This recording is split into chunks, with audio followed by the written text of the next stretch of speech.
Hello and welcome to this interview today on the Embracing Women series.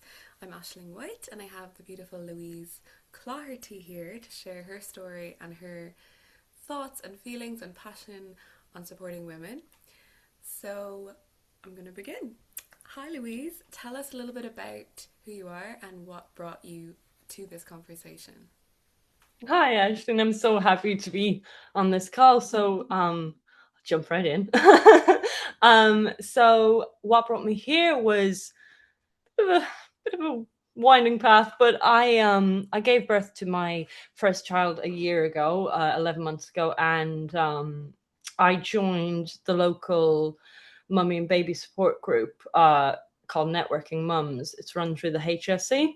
It's marketed as a lactation breastfeeding support group, but it's an amazing group with much bigger purpose than that. But when I was in that group, we had at one of the days we did our Edinburgh postnatal depression scale test. It tells you, I don't know if you're familiar with it, it tells you if you're at risk of postnatal depression, if you currently might be suffering from postnatal depression. So there was quite a big group that day. I'd say about 30 mothers, and we did it, and we all felt comfortable to share our results, but we were all kind of perplexed because almost every single one of us were told that we either were postnatally depressed or we were at high risk of postnatal depression. And we were like, I really thought I was doing well. It was like everybody was saying, it was like, I really thought I was like doing okay. I didn't think that it was going to come back that I was depressed. And we all obviously were trying to be proactive, and we're like, what next? What can we do? How do we make these scores better? How do we? And the answer was like, well, coming to this group really is the only real support we have is just connecting in a very, as I said, a large group, 30, sometimes it might be more. And uh and we're like, oh, that seems like we're actually at this group when we're being told that we're we're depressed, so maybe something isn't like fully working, even though it was amazing support to have. And I didn't think much more of it until I later, a few days later, I just thought, God, there just has to be something. There has to be something more. And it came to mind that I used to volunteer as a mentor for Big Brother Big Sister through Froga, and it was such a wonderful experience. And I thought, why is that not a thing for first time mothers? Like, why do we not have that level of support for first time mothers? And why are we expected to just cope and hope that we are coping well enough that maybe we're not going to be told that we're depressed? And if we are depressed, manage it, deal with it, pay out of pocket for expensive counseling, or go on antidepressants that not a lot of women want to do, for many reasons. So I started working on the concept of ITAV, It Takes a Village, to create a peer mentorship organization. I hope it will be more than just peer mentor. The first step is a pilot for peer mentorship. See how that would work in reality. I've got a lot of the work done, and we're approaching people now to collaborate and to get everybody on board. And I think we're pretty much on track to launch it in February. But someone I met through that was Dr. Bartels from Castlebar, and he asked if I wanted to be added to the Irish Birth Movement WhatsApp group and get in touch with more people in this field and learn more about it. And I said, yeah, 100%. I had never heard of it before. And I said, go for it. And then through that, I came in contact with you. And I've come in contact with such a wonderful group of women. And so it's like a veil has been lifted, and I'm suddenly in a world I did not know was there, but it's a massive world right under the surface. Oh my God, that's actually, I didn't know you were going to share that you have this beautiful peer mentoring Yeah, vision. I told Oh you my I'd God, cook. like I'm like we need to get that involved with Embrace. So definitely. Um 100%. I'd love that. yeah, and then what was the other thing you said there that I was going to say? Um oh yeah, the veil has, like you said, like, this door has been opened. That Hmm. is so the case, I think, for I speak to women all the time and I volunteered at a mother baby group, and they're like, what's a doula? What's postpartum support? Or Yeah, what, yeah. like, they're not even aware of the supports that are there. Like, and I know there is, like you said, there are kind of more generally known things, but when you open the door to this world, you're like, wow, there's so Mm, many people working in like yeah. women's health that people Oh, don't so don't know many. about. And such a varied range of services that are there that you just don't, you know, Because they're kind of usually not mainstream. well, they're Isn't not needed until you're pregnant, or until you're thinking about getting pregnant, or until you're after a labor that might not have gone too well, and now all of a sudden you're looking. But yeah, it's a rude awakening a lot of the time for women. They get sold the sort of Hollywood version of pregnancy Mm. and birth as being kind of this everyday minimal sort of thing, and then they go through it and they're like, that was not what I was expecting. I know, and there's so much that I'm excited to hear from you, from your experience. So the next thing I wanted to ask you is, what did you believe about pregnancy and birth before you experienced it yourself? So that's actually perfect with what you just shared. um I had I didn't know my views on it were quite aligned with, say, the Irish birth movement, and I had always, since I was a teenager, thinking about one day, I had always thought of like the most natural sounding version for me, and I'd always gone back and forth between like, would I do a home birth, wouldn't I do a home birth, like would I feel comfortable. So I mean, from a young age I was really thinking through home birth and through, would I go to the hospital, would I go do home birth. How And did you so know I about home birth?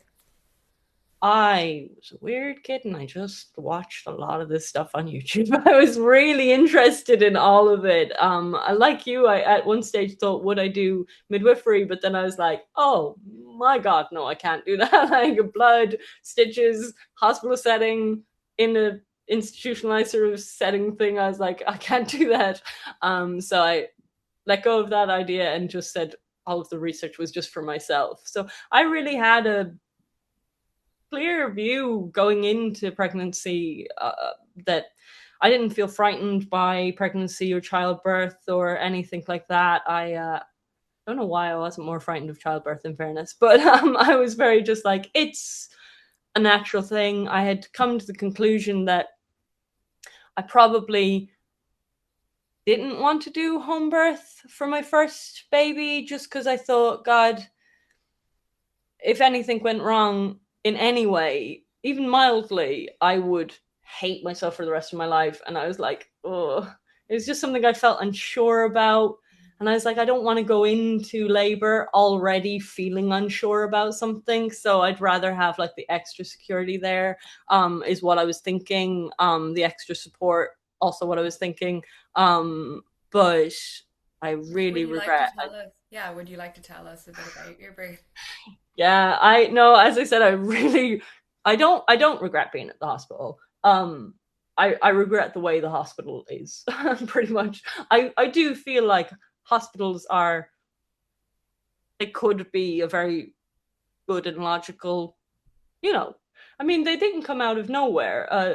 There was, babies did die, and mothers did die, and serious complications did happen. And there's lots of people that if they didn't weren't in a hospital, things could have gone badly. But they've just taken it too extreme with the, you know, policies and the risk assessment and the ticking boxes. It's gone so far from the purpose of just helping give a mother. I feel like they need to give a mother space to do a very natural thing, and really doesn't need any, there's really nothing that a doctor can do for you when you're in labor that actually benefits you or the baby, other than holding you in that space and supporting you and just being on hand if something goes wrong, and giving clear, calm, balanced advice. Those sorts of things would be great. That's not really how it is anymore. I don't know if it ever was, but it doesn't seem to be the way it is now. And I didn't have the option of doing a home birth because I'm in Mayo, and apparently we just don't sort of support that in Mayo. I was told basically my GP would be the one delivering the baby if I went down that route. And I was like, no thanks. Like, I have a wonderful GP, but he's my GP. He's not going to deliver a baby. So yeah, I went down that route, and it was fine. I didn't have a traumatic birth, or nothing went wrong in the grand scheme of things. But I was 43 weeks and 3 days pregnant, and just because on their records I was overdue, they treated me like I was incredibly high risk, and it messed with my labor. They messed my labor up badly. So even though my baby was born healthy, I was fine. I was gone within 12 hours. They just, anything that could have been messed up by them, they did throughout the whole experience. So I have regrets for the way it went, and that I hadn't a doula with me to support me, that I didn't have, so, that there's so many things that only afterwards that I realized I needed to have prepared for, that I wasn't prepared for. Yeah, I was just wondering there, looking at the questions, like, did you need medical support, or were they pressuring you, or what was your So experience? I had back labor. I have an injury in my back from when I was a kid on my right side, and I didn't know at the time, but I think it's created a slight pelvic tilt. So my baby was, it's not sunny side up. He was like, is it transverse? To the side, head down in position, but facing to the side. Yeah. And I think he eventually swung a little bit back, so it was back labor. And everything went perfect. I even went into labor on the day I said I would 10 months prior, because I knew I wasn't overdue. I knew exactly how far along I was, and I wasn't overdue. But once I got to the hospital, they don't like to be told anything. They like to do the telling. So when I told them, no, I'm not overdue, no, I'm everything, everything's fine, they just didn't like that from the get-go, and they kind of went against me from the get-go. And they were horrific. I mean, no offense to them. I'm sure they were trying their best, probably, but they were awful to me. I was told I had to come in because my waters broke. So I had to come in. They told me I had to come in immediately. I said, yeah, I'll be in a second. And just left it until I went into labor about 4 o'clock in the morning. And I left it to about 8 because I was letting my husband go get a bit more sleep. And I was like, there's no rush. The contractions weren't coming quickly. I was taking a bit of time at home. I really regret not staying at home longer. They put the fear of God into me about my waters having broke, but then looking into it, I was like, oh, that wasn't a risk. That was fine. I could have stayed at home. And then once I got there, they just put me on a maternity ward, big room, really bright, nobody else there. No midwives came in to, have you eaten? Have you drank? Have you been going to the bathroom? Have you tried this? Have you tried this movement? Have you done nothing? They knew I was in agony. And they just left me. So I was like pacing back and forth, and like time stopped meaning anything because I was in so much pain. I didn't have just contractions. I had like continuous pain for the entire time. And I couldn't actually feel my contractions because the pain was so all the time. I was like, I don't know if I'm having a contraction or not. I am in pain. And I my mother came in at one point for a visit, and I was pacing back and forth up the ward, and she was like, oh, are you? And I was like, I am like a caged animal, feeling like people are like prodding at me through the bars, like nobody is, they're watching me, nobody's coming near me, nobody is helping me. I felt really freaked out, and she was like, yeah, you look really freaked out, but she has no medical training. There was nothing she could do. And for her to be on this empty ward, my husband had to leave. So she could only stay for a little while. So even though I was completely alone with my husband, my mother wasn't even allowed to stay with me. And the midwives didn't come near me until they told me I had to go on continuous monitoring because I was overdue. And I said, no, I don't.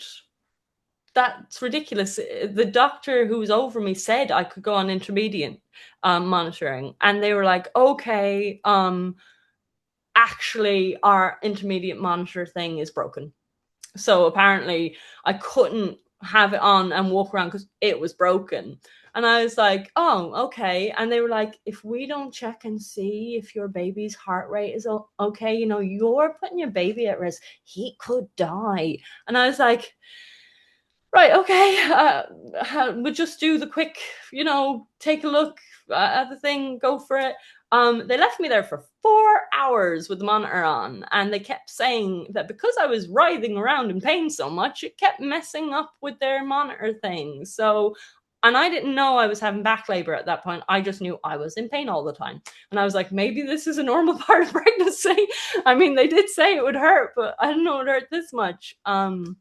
So then my labor stalled completely. I mean, I was freaked out. I was so freaked out and in so much pain. And my husband thought I was dying. He was just like, he just said, I have never seen anyone in that much pain before, and like just couldn't imagine that someone could be in that much pain without dying. And I was like, that's That's okay, that's terrible. it's so heartbreaking to hear that. I've heard you share that before Yeah. because Yeah. the partners need support too, and Oh, nobody was he was supporting him. terrified. He was absolutely terrified. He nearly shut down completely because he was terrified. So then I didn't even really have support from him because he was really freaked out and he didn't know what to do to help me. And Louise, did you have any knowledge of the hormonal blueprint or what to like expect? Did you prepare in that way before your delivery or? I had thought I knew. I had like I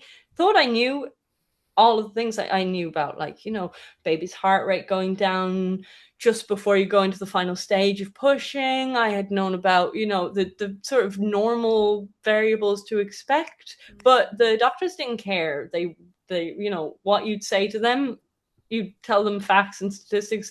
They don't care about listening to reason. They care about Like rushing making you. sure that you agree with what they say and do what they want. So in the end, it turned out the intermediate monitor wasn't actually even broken. They just said that because they wanted me to be monitored Lie. continuously.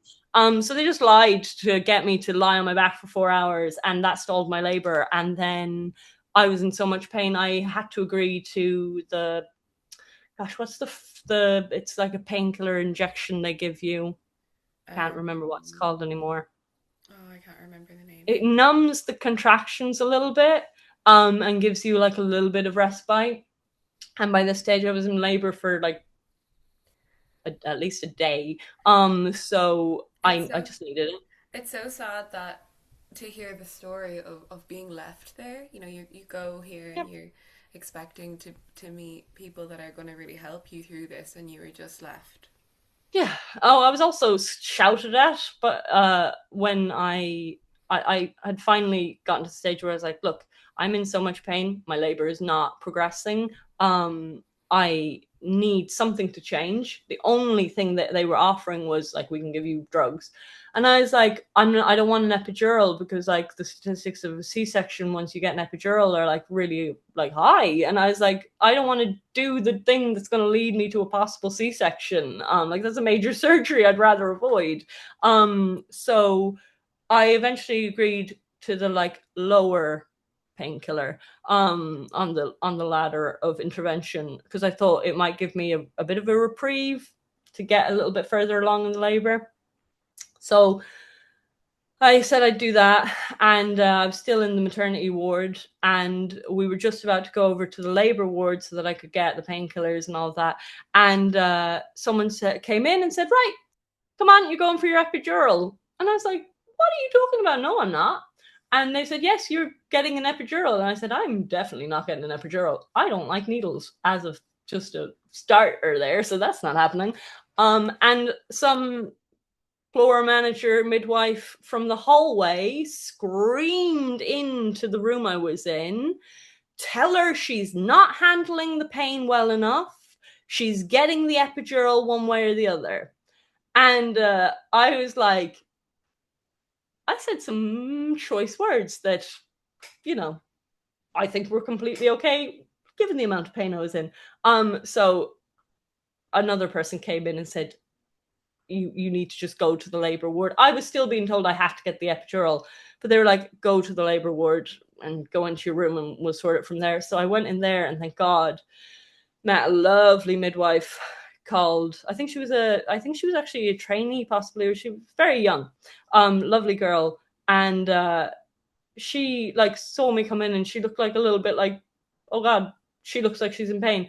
And I told her immediately, I was like, they said I have to have an epidural. And she was like, no, you don't have to have it. I've checked, you're fine. The trace is fine. The baby's fine. You can have this one. And she gave me a big hug. And I was like, oh, thank God. And it was just the human connection, the like someone there that was actually willing to like be normal, like be human, like I'm in pain, be nice to me, like Jesus Christ, it's not that hard. So then I got that, and then that further messed things up because I tried to sleep and I wasn't walking and I had back labor and I didn't go for a wee and my bladder filled up and then it stopped Chris from getting through because the bladder was in the way. So then I had to be catheterized.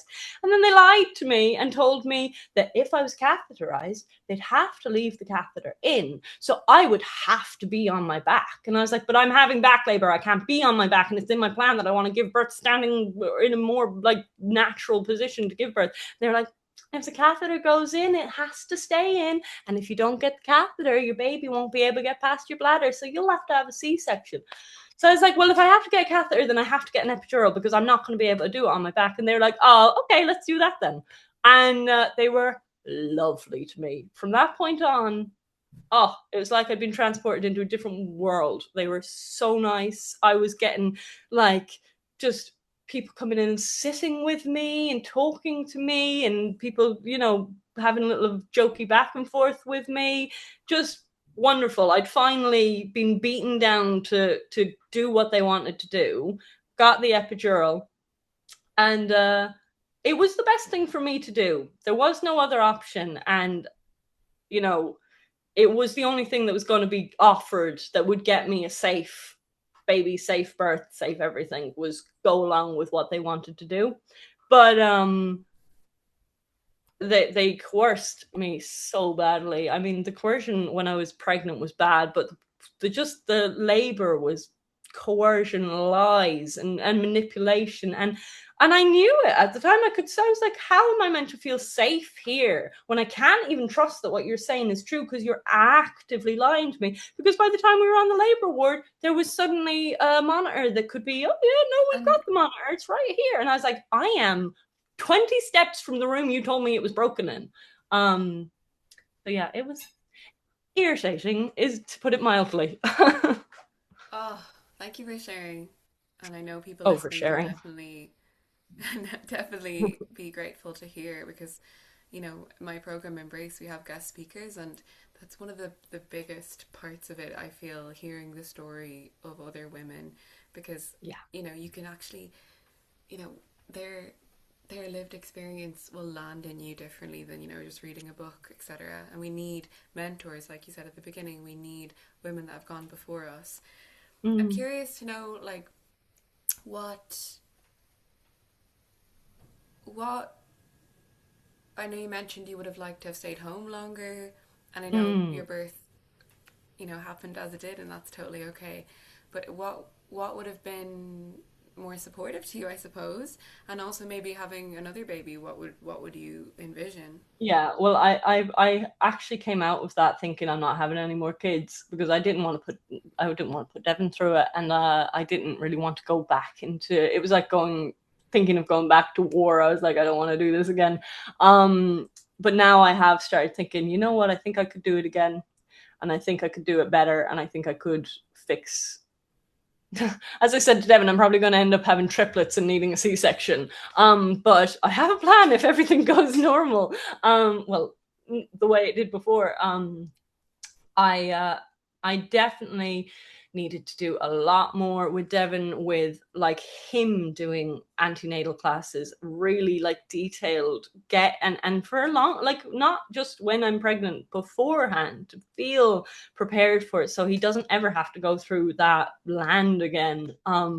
I have to have a doula. I just have to have someone that when you're in labor, you need to be able to focus on that. You don't need to be asked questions. You don't need to think. You shouldn't have to think, have I drank any water? You shouldn't need to try and You remember should be statistics taken or care you of. need to, yeah, You you should be need to taken be able care to of. do your thing and have people look after you. So doula has to be present.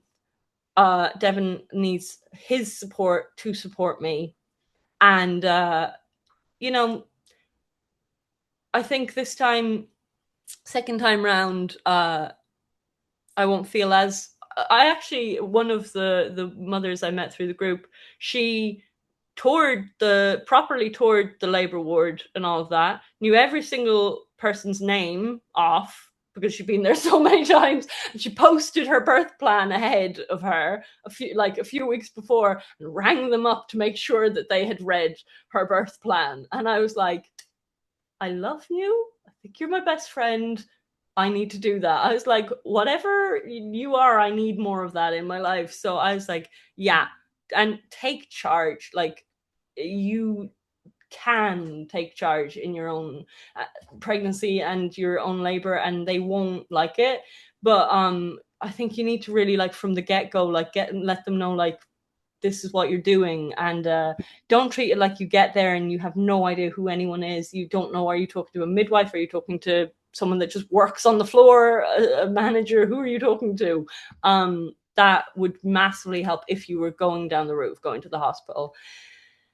And then, like, I would have just stayed home a lot longer, like a lot longer, and really listened to the things that they were trying to say were going to go wrong, and the kind of coercion, and filtered through it, be a bit more discerning with, like, is this actually true or is this fear mongering? Like, is the and kind of know beforehand what statistics you're happy with.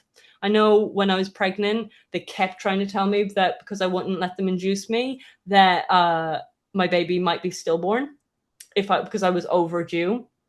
And I was like, mate, I have read that study. It's 0.13 or 15% chance of stillbirth at 40 weeks. If you go to 42, it increases by like 2 or 3 times, which means it was like 0.35%, which is the same like relative like risk as like driving a car for 1 year or existing as a woman in her 60s. They have the same like risk of death. It's just like, it's not the same at all. And then the risk of like hemorrhaging, C-section, all sorts of things like that.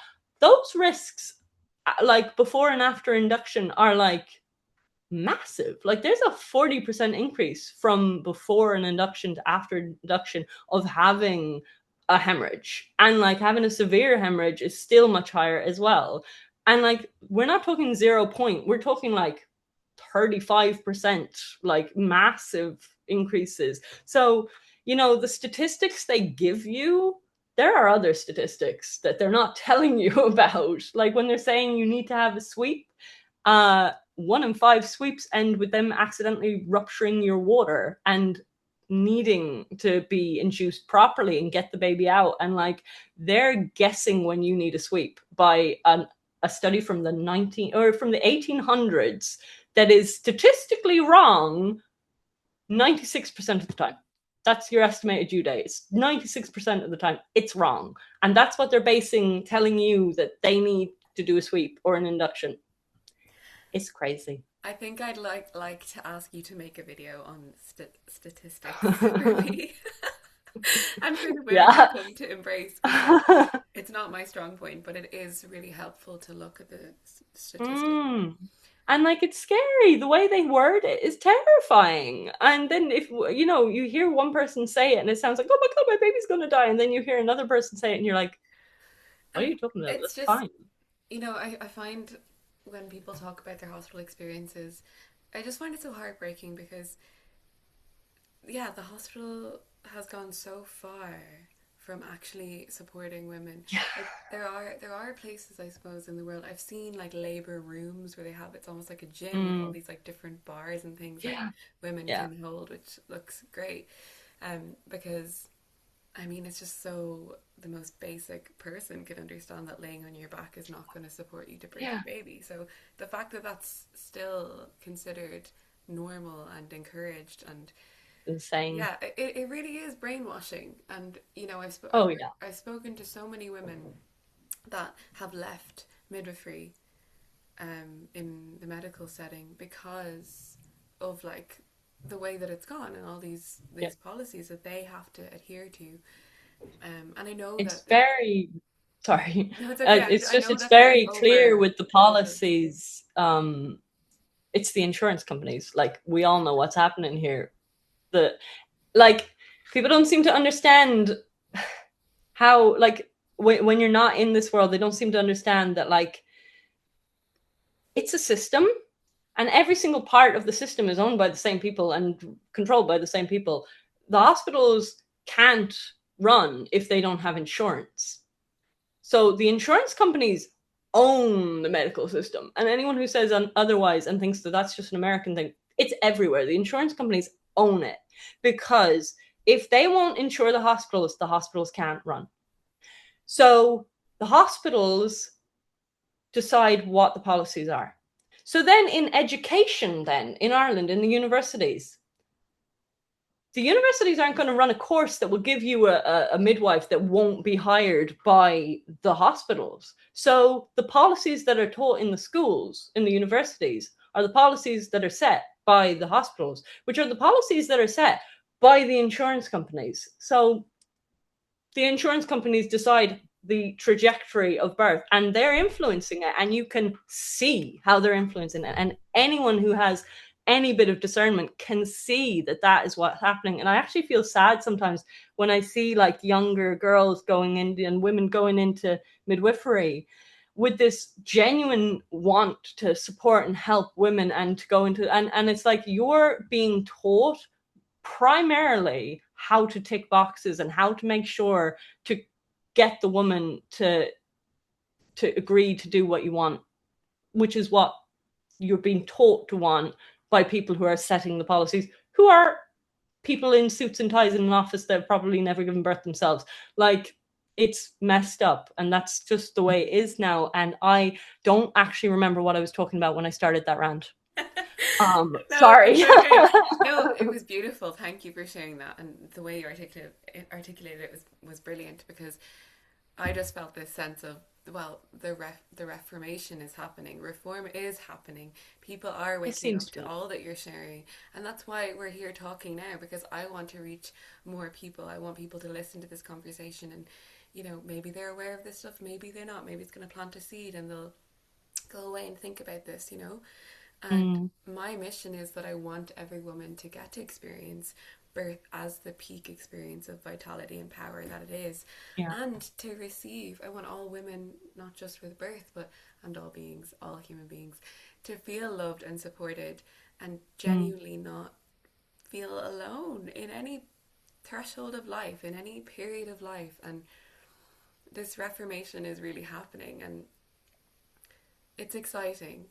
So the last question I was going to ask you was, what does embracing women mean to you? Like, how does that land for you? And maybe like if you could speak directly to a woman standing at the beginning of this path into motherhood, what would you want her to know? Uh, well, like embracing a woman for their pregnancy and labor for sure is to me it means it's the most important thing, and it's something that society needs to start getting back to taking responsibility for. You know, because like this is an experience that a lot of people are going to go through, like a majority of the populate of the female population at least will probably like go through some degree of this, you know, some degree of, even if they don't give birth, you know, women's healthcare and reproductive healthcare affects 50% of the population directly, and I mean it affects men too as well, because as I said, Devon is kind of traumatized. So it's something we have to embrace, that reproduction and everything to do with it cannot be divided from a woman's life. It is an intrinsic part of our life in every way, whether we like it or not. I know you might not, people might not like to think of it, but it's important, and the concept needs to be embraced in itself more, and the supports, and yeah, and that's really what I'm hoping to do with ITAV as well, is start to rebuild a village-like community of people that will immediately embrace women through this journey, and be able to support them and guide them, and just hold space for them. But yeah, and then if I could say something to someone at the start of their pregnancy, just, it's simultaneously like an everyday mundane sort of thing. It's a natural thing that's been happening for ever in every species, reproductive labor, all of that. And so don't be frightened of it. And you don't need to worry too much about it, but take it seriously as well, because it's a massive milestone in your life. And even just the hormonal shifts, even if your labor goes perfectly, the hormonal shifts are gigantic, and you will be changed, for the better, most of the time, through it. So like, take it seriously for yourself and look after yourself. Look for more information than just the standard. You don't have to go full scale free birthing, where it's not necessary, but there's valuable information on each extreme, and look into both sides. Think through everything properly, make your own mind up, because at the end of the day, that's what you need, is to make your own mind up about things, and to be fully informed, fully aware of what you're doing. Don't go into it like I did and not actually know that was back labor until after you'd given birth to the baby, and then look back on it and say, oh yeah, that was back labor. Why did no one tell me that? And I'd definitely get a doula, because I wouldn't go back into that again without genuine trained support that was just there for me, not for ticking boxes. Thank you so much, Louise. With your It Takes a Village, beautiful, beautiful name. It reminded me of the postpartum training that I'm doing, and she's always saying that we are the cultural repairers. We're repairing the culture that has been Yeah. fractured and forgotten, like Mm-hmm. this village. And Yeah.